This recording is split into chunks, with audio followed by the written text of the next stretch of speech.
ബസ്സിൽ വെച്ച് സ്ത്രീയുടെ ബാഗ് മോഷ്ടിച്ചു കടന്ന അന്തർ സംസ്ഥാന മോഷ്ട സംഘത്തിലെ പ്രതിയെ കൊട്ടിയം പോലീസ് പിടികൂടി. കോയമ്പത്തൂർ പാളയം മുക്കോണം കോവിൽ സ്വദേശിനിയായ കൗസല്യയാണ് പോലീസിന്റെ പിടിയിലായത്.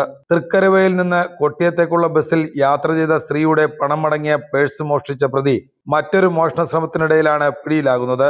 കഴിഞ്ഞ ദിവസം ബസ്സിൽ തിക്കും തിരക്കും കൂട്ടി തൃക്കരുവ സ്വദേശിനിയുടെ ബാഗ് മോഷ്ടിക്കുകയായിരുന്നു. പിന്നീട് കണ്ണനല്ലൂർ ബസ് സ്റ്റോപ്പിലെത്തിയ പ്രതി മറ്റൊരു സ്ത്രീയുടെ പേഴ്സ് മോഷ്ടിക്കാനുള്ള ശ്രമത്തിനിടയിൽ നാട്ടുകാർ പിടികൂടുകയായിരുന്നു. തുടർന്ന് കൊട്ടിയം പോലീസിനെ വിവരമറിയിപ്പിച്ചു.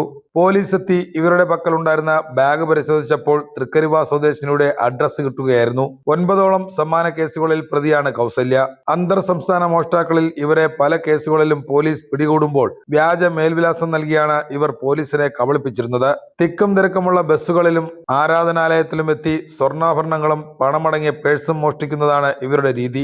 Kottiyam police station inspector P പ്രദീപിന്റെ നേതൃത്വത്തിലാണ് ഇവരെ പിടികൂടുന്നത്. വൈദ്യപരിശോധനയ്ക്ക് ശേഷം കോടതിയിൽ ഹാജരാക്കിയ പ്രതിയെ റിമാൻഡ് ചെയ്തു.